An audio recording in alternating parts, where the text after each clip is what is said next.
Hello student, welcome to college study Delhi University. So आज की video में हम डिस्कस करने वाले हैं जीएसटी की गाइडलाइंस। एंड इसमें मैं आपको बताने वाली हूँ कि कैसे आपको जीएसटी पढ़ना है, मतलब स्ट्रैटेजी, कौन कौन सी बुक आपको लेनी चाहिए, कौन सी बुक आपको कब लेनी चाहिए, सारी चीज़ें बहुत ही डिटेल में बताने वाली हूँ। देखो, गाइडलाइंस के अंदर मैं आपको सिलेबस तो बताऊंगी, लेकिन सिलेबस के अंदर भी क्या पढ़ना है और कौन सी यूनिट कितने मार्क्स की है, कितना वेटेज है, वो सारी चीज़ें बहुत ही डिटेल में मैं बताने वाली हूँ। तो वीडियो को पूरा देखना। चलिए शुरू करते हैं। तो देखो, ये आपकी मीटिंग हुई थी और ये मीटिंग की पूरी गाइडलाइन आई है, जिसमें आप देख सकते हो कि कितने सारे टीचर्स ने पार्टिसिपेट किया था। About 74 teachers have participated. तो देखो, गाइडलाइन कुछ इस तरीके से है कि आपकी जो पहली यूनिट है वो है स्ट्रक्चर, रजिस्ट्रेशन एंड एग्जेम्पशन।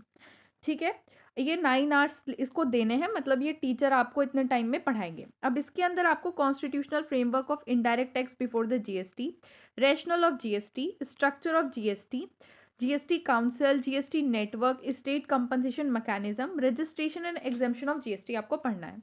बाकी सारी चीज़ें तो देखो इसमें थ्योरी है, लेकिन ये जो रजिस्ट्रेशन और एग्जाम्पशन फ्रॉम जीएसटी है, ये थोड़ा प्रैक्टिकल क्वेश्चंस इसमें से आएंगे। इसी में से आपको न्यूमेरिकल देखने को मिलेंगे। अब ये तो हो गया सिलेबस, बट कुछ चीज़ें इसमें बताई गई हैं। पहला, कि जो constitutional framework of indirect tax before GST है, उसको बहुत ही ब्रीफली कवर करना है, मतलब बहुत डिटेल में उसको आपको नहीं पढ़ना है, बहुत ही ब्रीफली कवर करना है।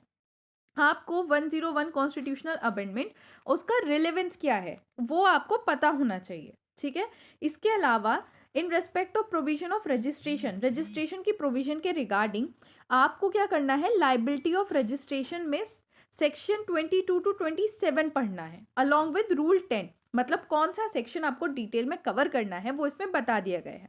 इसमें आगे लिखा है कि जो प्रैक्टिकल क्वेश्चन है रजिस्ट्रेशन पे और एग्रीगेट टर्नओवर पे वो पूछे जाएंगे। तो आपको ये भी बता दिया गया है कि प्रैक्टिकल क्वेश्चन कहाँ से आएंगे। इसके अलावा provision of amendment, cancellation of registration and revocation of cancellation of registration को भी आपको पढ़ना है, लेकिन ज़्यादा डिटेल में नहीं पढ़ना, बहुत ही ब्रीफली कवर करना है। फिर बोला गया है कि with respect to exemption, exemption के regarding following area to be covered, आपको सिर्फ ये वाली एग्जेम्पशन कवर करनी है। कौन सी? एक तो health, education, agriculture, legal service, renting of residential dwelling, transportation of passenger, transportation of goods by GT and interest. अब आपको लग रहा होगा मैम इतनी सारी, गाइस जब आप अपनी बुक खोल के देखोगे ना तो इतनी सारी एग्जेम्पशंस है ना, इतनी ज़्यादा, मतलब लगभग 118 करके कुछ एग्जेम्पशंस हैं। ठीक है, अब उसमें से इन्होंने आपको बता दी है कि कौन सी कवर करनी है विद रिस्पेक्ट टू सर्विस, तो ये तो बहुत कम है। ठीक है, इसके अलावा इसमें बोला गया है कि क्वेश्चन जो है थ्योरी भी पूछे जाएंगे और प्रैक्टिकल भी पूछे जाएंगे इस यूनिट से, और टोटल वेटेज रहेगा 18 मार्क्स का। 90 नंबर के पेपर में से 18 नंबर का ये यूनिट। अब आपकी जो नेक्स्ट यूनिट है, unit second, leave and collection of GST. ठीक है, इसके अंदर आपको पूछा गया है scope of supply, nature of supply. उसके अंदर नेचर ऑफ सप्लाई में क्या क्या पूछा जाएगा, इंटर स्टेट और intra state. Then classification of goods and services, composition and mix supply, composition of levy scheme, place of supply, time of supply and value of supply. अब आपको लग रहा होगा मैम यूनिट 1 तो इतनी बड़ी है, इतना सारा डिटेल में लिखा है, यूनिट 2 तो छोटी सी है।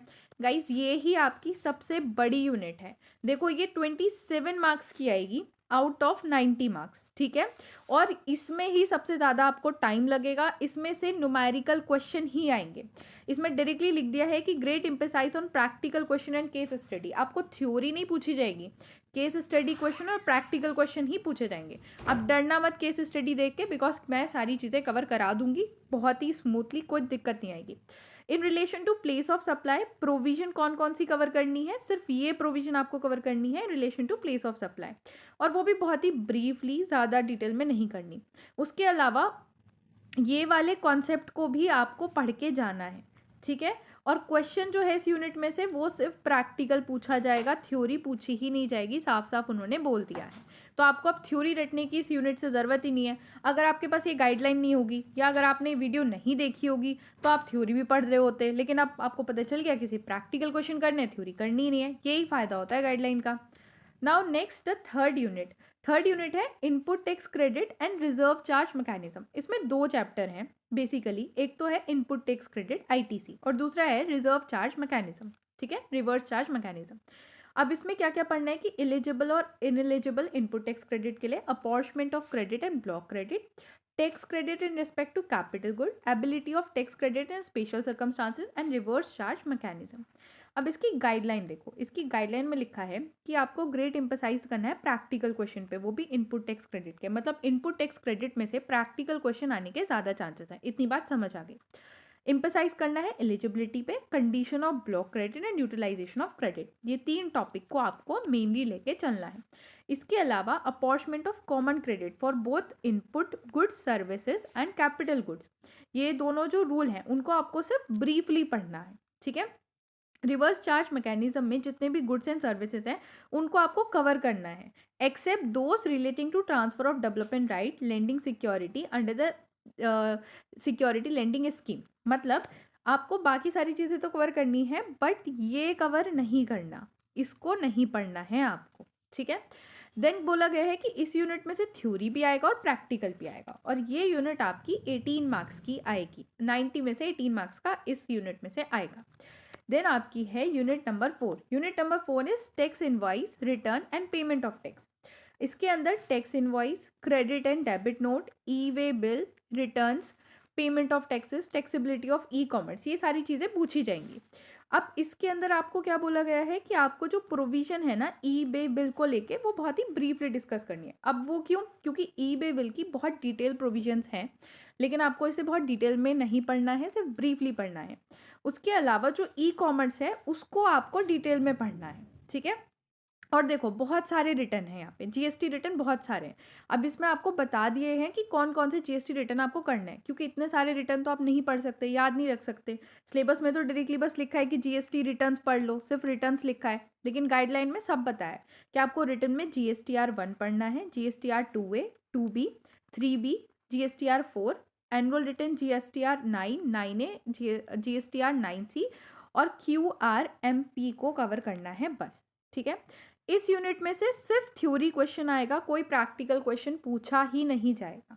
देखो कितना सिंपल, आपको पता है कि किस यूनिट में से प्रैक्टिकल आना है, किस यूनिट में से थ्योरी आनी है, और ये यूनिट आपकी आएगी 15 नंबर की आउट ऑफ 90 मार्क्स। देन आपकी लास्ट यूनिट जो है उसके अंदर basic concept, territorial water, high sea, type of custom duty और वैल्यूएशन पूछा जाएगा। बेसिक कॉन्सेप्ट में आपको क्या क्या कवर करना है वो यहाँ बताया है। क्या कवर करना है? Indian custom water, Indian territorial water, exclusive economic zone, high sea and taxable event in case of import, ठीक है। टाइप ऑफ कस्टम ड्यूटी में आपको basic custom duty, anti dumping duty, safe guard duty and protective duty ही पढ़नी है बस।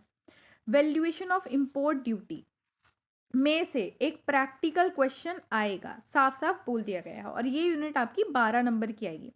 तो अगर मैं आपको बताऊं तो इस यूनिट के अंदर ये भी पूरा थ्योरी है, ये भी पूरा थ्योरी है, बस वैल्यूएशन ऑफ इम्पोर्ट ड्यूटी में से थोड़ा प्रैक्टिकल क्वेश्चन पूछा जाएगा, बाकी थ्योरी है। देखो आपने ना अभी अभी इनकम टैक्स पढ़ा होगा, ठीक है। इनकम टैक्स में आपने बहुत ज़्यादा प्रैक्टिकल पढ़ा होगा, मतलब थ्योरी बहुत ही कम, प्रैक्टिकली। लेकिन जीएसटी के अंदर थ्योरी भी है काफ़ी ज़्यादा और प्रैक्टिकल भी है। मतलब ये समझ लो कि जितना कंपोनेंट थ्योरी का है और उतना ही प्रैक्टिकल का है, बट इसके जो प्रैक्टिकल कंपोनेंट भी है ना उसमें बहुत ज़्यादा कैलकुलेशन नहीं है, उसके अंदर कॉन्सेप्ट ज़्यादा है कि आपने कॉन्सेप्ट को याद रख लिया, फिर उसके बाद उस कॉन्सेप्ट को आपने सही से लगा दिया, तो बहुत चुटकर मुटकर कैलकुलेशन है, बहुत ही हाई लेवल कैलकुलेशन इसमें नहीं है, ठीक है। बट आपको कॉन्सेप्ट याद रखना पड़ेगा बहुत ध्यान से, ओके।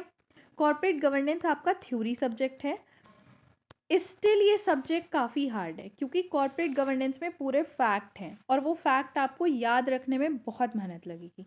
तो आपको इस सब्जेक्ट को सबको साथ में लेके चलना है। आप ये नहीं कर सकते कि किसी सब्जेक्ट को आप थोड़ा सा भी नेग्लेक्ट कर लो।